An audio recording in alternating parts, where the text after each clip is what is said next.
welcome. I'm Cynthia Corsetti, executive coach, author, and speaker based in Sewickley, Pennsylvania. With years of experience in guiding leaders to realize their full potential, I've embarked on a new journey to bring those insights to a wider audience. Care to Lead, a podcast dedicated to diving deep into the world of leadership. In each 30-minute episode, I sit down with inspiring individuals from diverse backgrounds to explore pivotal moments in their leadership journeys, the challenges they face in today's ever-evolving business landscape, and the legacy they aspire to leave behind. Together, we uncover valuable lessons and insights that can empower each one of us to lead with purpose, compassion, and resilience. So whether you're a seasoned leader or just starting your journey, join me as we discover what it truly means to care to lead. Today, we have Bogdan Apostol, founder and CEO of Nestor, a people intelligence platform that helps organizations unlock the power of skills to drive workforce agility and higher performance and continuous growth. Bogdan, welcome. Is there anything I've missed or anything you'd like to add to your introduction? Thank you for the kind introduction, and it's a pleasure to be here. Thank you for having me. Well, I'm glad you're here, and you are part of our interview series on succession planning. So I'd like to begin by asking you why you chose this as your topic of interest and what you wanted to talk about, like why you felt it was important to talk about succession planning. I think succession planning is often overlooked by companies, and for us, it's such an important part of the organization. It's such an important part of ensuring continuity and minimizing disruptions for an organization. And going a step further, if we say that succession planning is a process of looking internally and identifying and nurturing potential successors for key leadership positions in the organization. But I would go, this is the classical kind of definition for it, but I would go a step further into saying that we need to identify key positions in critical roles within the organization and plan ahead. So one of the drivers for why I chose to talk about this subject is because sometimes it's only looked at the moment when it happens, when somebody leaves the position, when you have a talent departure, when you have a promotion, when you have retirements. And it's such an important thing to plan ahead, be intentional about the process, and structure it correctly from the beginning and far ahead of things just happening for us. And there's so many levels too, because even if you lose a higher level person and you have somebody who you can move right into that position, chances are they don't have anyone below them that can move into their position. So everybody's kind of stuck and you end up going to the outside to try to fill things. Can you tell us a little bit more about your organization, Nestor, and your vision for that? For sure. So we're a startup. So we're a few people and we're growing fast. And one of the things that links to actually today's subject is that we, even if we don't have like succession planning in terms of real situation, we do plan ahead for this, and we are conscious about it, and already have started processes that go in that way. For us, it's more towards advancing people and preparing people for leadership positions that we will need to add in the next steps of our journey. In terms of Nestor, we work with a lot of organizations, enterprise level organizations, where we help with succession planning through our platform, and we see firsthand the experience that they have.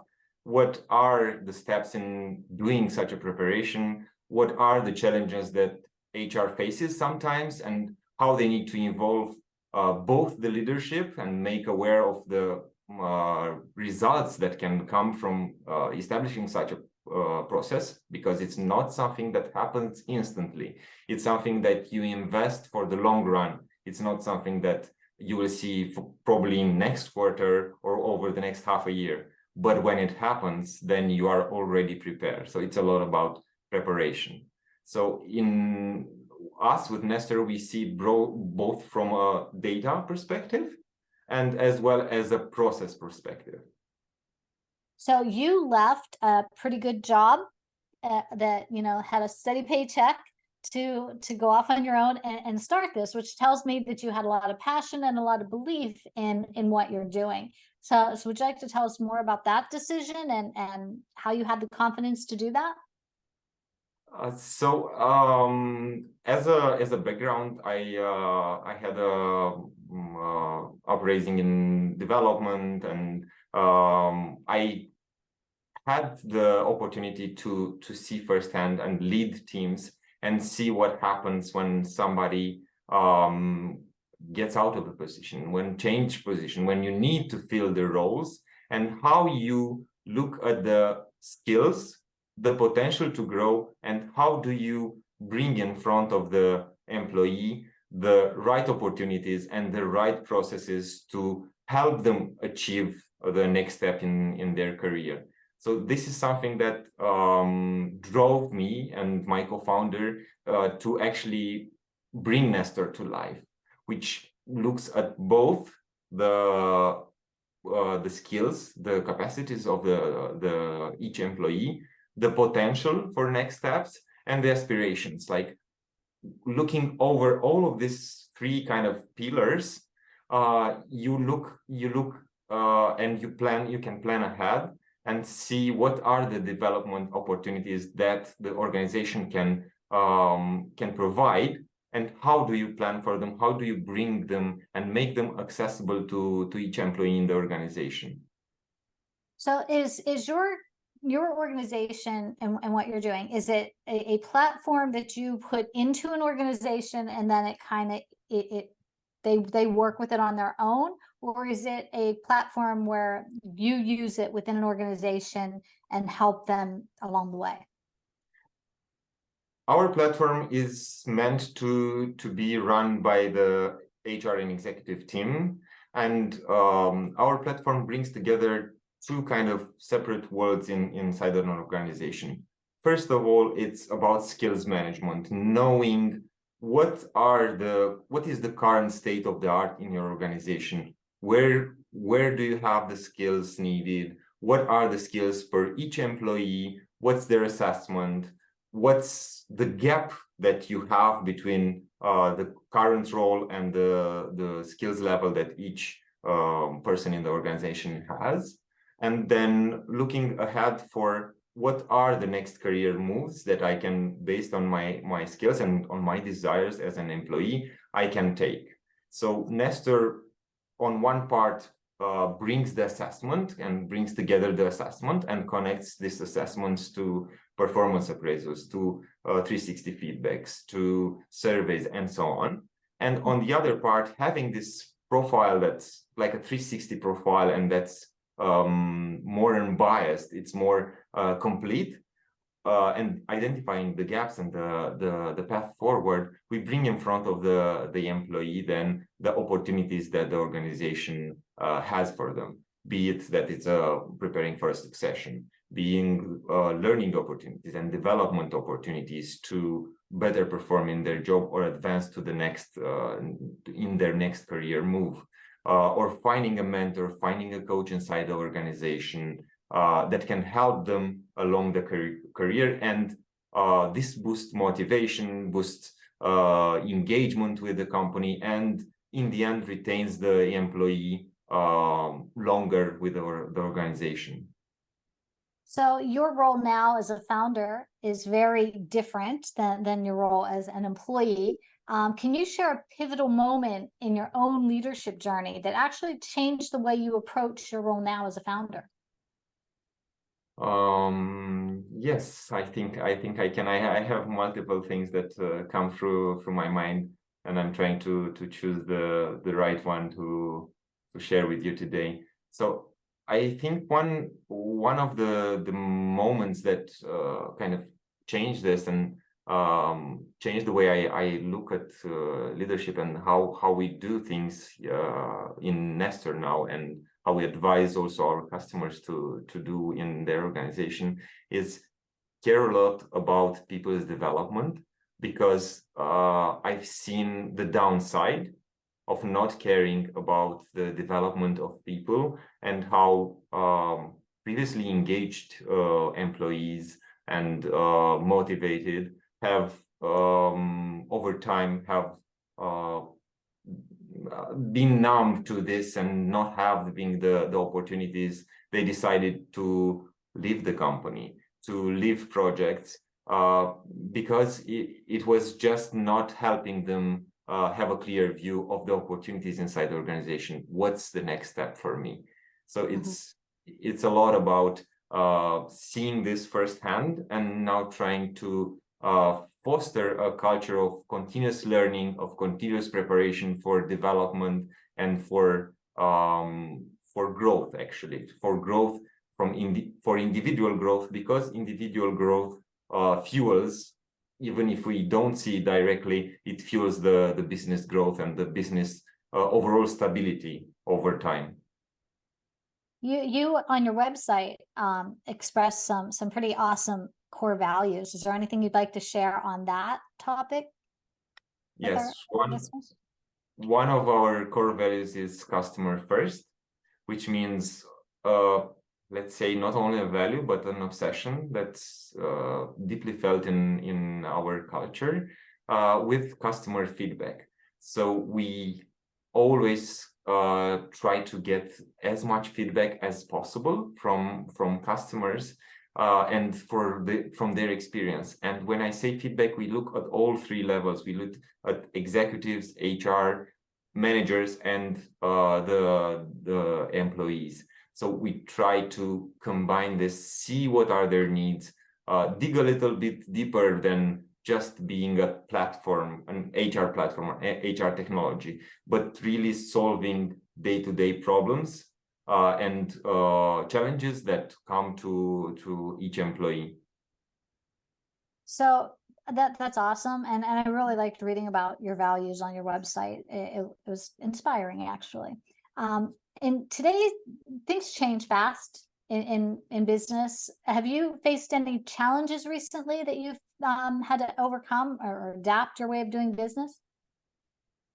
For us, it's always a change.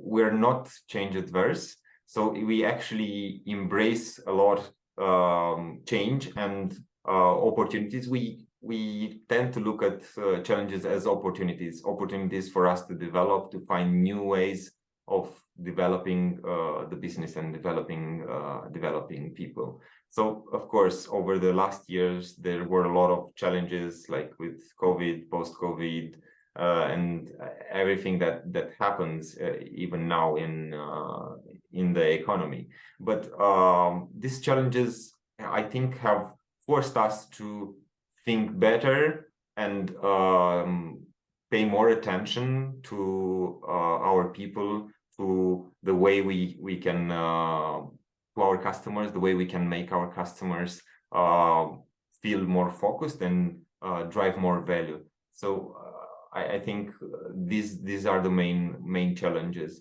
Of course, there's a challenge on the market, as always, like finding the best people that fit your culture. We look a lot, for example, for people who are joining our company for a culture fit. It's actually one of the first things that we test for in our discussions, to see if their culture fits with our internal culture.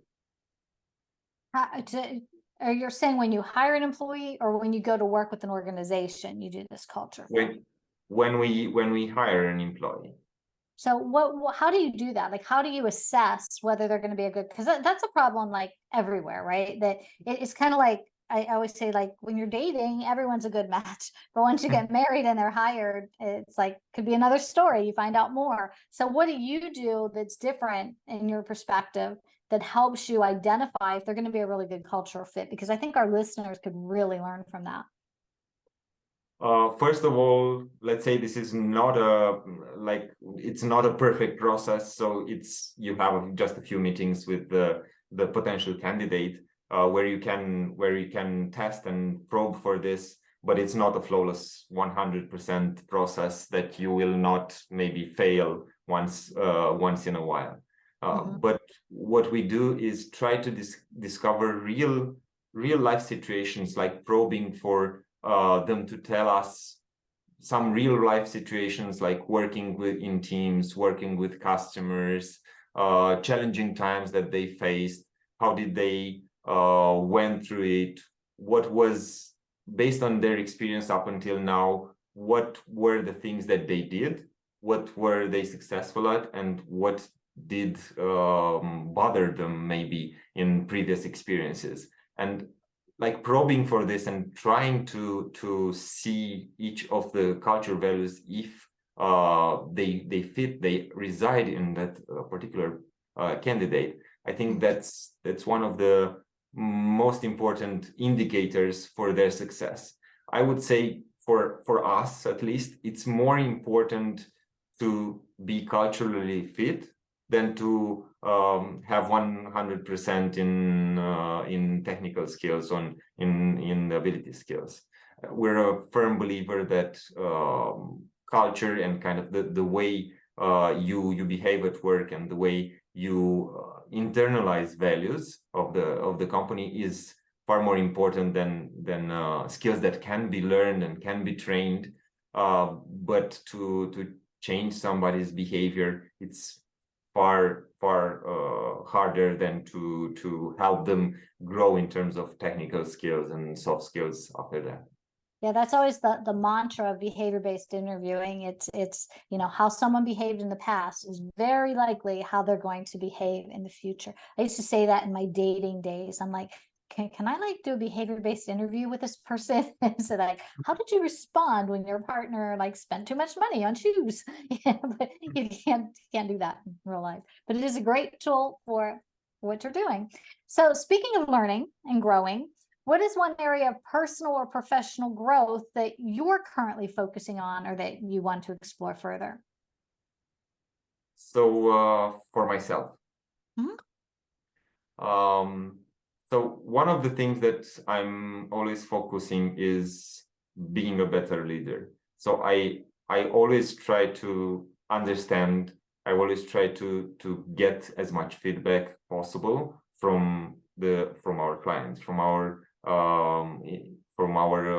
team inside Nestor, and try to focus on what are those abilities that I still need to work on.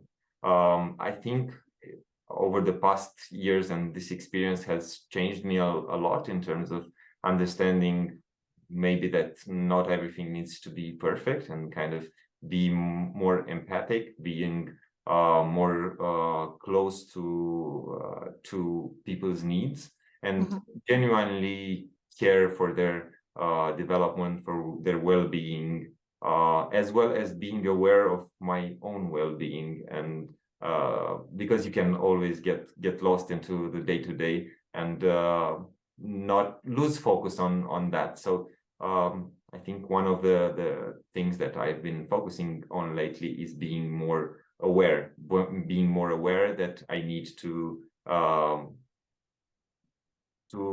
put all the pieces together so that it makes a whole picture and walk the dog. Who's been the most influential person in shaping your leadership style, and what's the best piece of advice they've given you? That's a very good question. I think I don't know if I have a particular person, but I think from each interaction you learn a lot. And if you are actively looking for what are the traits, what are the in other people that you interact with, what are the traits that make them a better leader, that make them a better person, and you're actively looking for this, I think it's the best way to kind of internalize it and really live it and bring it to life in yourself. Has there ever been like a piece of feedback that you've received, whether it's positive or constructive, that maybe had a profound impact on your own professional journey? Yes, I think most of this kind of feedback has come in the early days of getting a team together and putting a team together. And I think most of this I mean, I'm very open to feedback, be it positive, be it constructive, be it even like, I don't know, it's not nice to say, but negative feedback. There's always truth behind each of those ones, and I think this radical candor between us as founders, us as employees, and even radical candor with clients has helped me a lot in growing and developing different skills that actually I didn't knew that were possible in developing. But as I said earlier on, only putting yourself in front of challenges actually brings the opportunity for you to grow. Yeah, and it's a Radical Candor is also a great book, and so it's nice to hear that you are implementing the strategies of it. How do you ensure that you and your team stay ahead of the curve in change that happens with technology and structure and the way things are, like AI comes into the world, like everything's changing, it seems, at rapid pace. How do you make sure your team stays ahead of the curve? So we implement the culture of and we've implemented it from the beginning, like purposely focusing on this. We've implemented the culture of learning, of culture of developing, of culturing, of being risk adverse. So it's okay for us in our culture. It's okay to fail. It's not, but do it fast. Try new things. We're always open to new ideas, new things, and testing new things on purpose, so that we foster this culture of both security, kind of being okay to be vulnerable at work, being okay to fail, to test something, to do something new, and to fail, and also embracing change. As a startup, we have a lot of change. Like every day is maybe a new change, maybe something new that's coming our way. So you get used to it and you embrace it. And I think that's helping us a lot in keeping up with all the developments, all the new things, and always trying to learn new things and adapt to the new reality. And we can do this very fast because we're a startup, and we can really do this because it's easy to change course very, very fast. I think that what you said there is really pivotal in, especially in a startup, but in any organization, to create a culture where employees aren't afraid to take a risk. And a lot of leaders will say that, oh yeah, we want you to take risks, but as soon as they do and they fail, they get like reamed. So having a safe space to do that in a startup, I think, is amazing. So kudos to you for creating that kind of culture. So is there a mantra or quote that you motivates you, or you often look back on for motivation or guidance in your leadership journey? It's gonna sound funny, but I have a personal favorite here, and it's from Ed Catmull's book Creativity Inc. And it says something like, let me maybe remember. It says something like, if everyone is trying to prevent errors from happening, it screws things up. So it's a lot about kind of going with the flow, trusting that the team that you have and each member of the team will take the best decisions, and not getting out of their way, getting out of their way, because the most important thing for me as a CEO and for us as a company, as a startup, is to hire the best people possible and really get out of their way. Trust that they will do a great job, and give them, as we talked earlier, give them the security if they fail, that we will have their back. We will support them, and try not to kind of prevent errors before happening, but more being in an analytical, backward looking way of analyzing something that happened, and then seeing how we could prevent that from happening in the future together with the employee. I love that. That's a solid thing to always look back and keep in your mind. Do you have, if someone were to ask you, what's the legacy that you would like to leave behind? What do you have? That's probably a tough question to answer on the spot, but I'm just curious if you have a clue.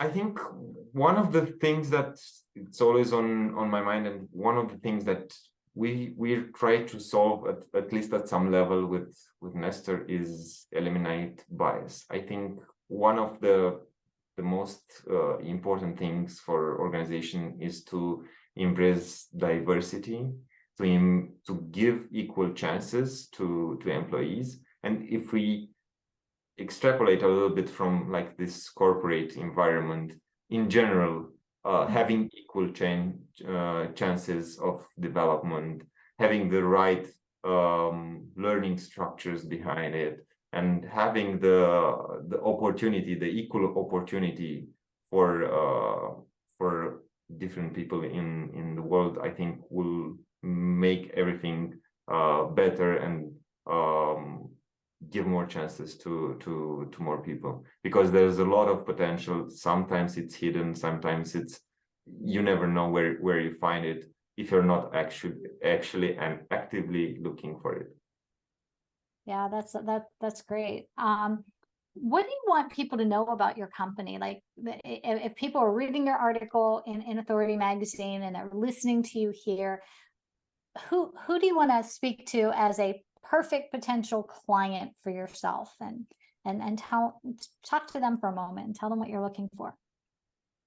So we're a perfect fit usually for mid and large level enterprises that have the need to develop their people, that have the want to develop their people in a structured way, that want to bring together kind of the organizational opportunity of developing employees and match it with what they can offer to their organization, and both look at skills now, the skills and the gaps that they have, be aware of that, and look with the step always in the future, like what are the next steps for us as an organization, starting from people, which are the foundation for each company and their development, and how do these personal desires of development and growth align with the business needs and with the business strategic direction over the long run. Mm-hmm. And how do you prefer that people reach out to you? Are you just through your website, or are you a LinkedIn? Are you active on LinkedIn? How can people find you? So people can find us on our website, can find us on our LinkedIn page. Personally, they can reach to me on Twitter, LinkedIn, email directly. So we're always open for conversation, for learning, and also for sharing. So I think the best way is just to reach out. And we will make sure that all of you, they're in the article already, so this video will be posted with the article, but we'll make sure that we also post it in our show notes at the end of our interview. I enjoyed this conversation very much. I'm inspired by what you guys are trying to do out there. I love the courage it takes and the tenacity to go from this not easy paycheck, but from a steady paycheck to starting your own thing. And I wish you the very, very best. And thank you again for being a part of Authority Magazine and being a part of the Care to Lead podcast. Thank you for having me today, and thank you for a great conversation. Thanks for watching the Care to Lead podcast. Don't forget to like, share, subscribe, and hit the notification bell for more videos and updates.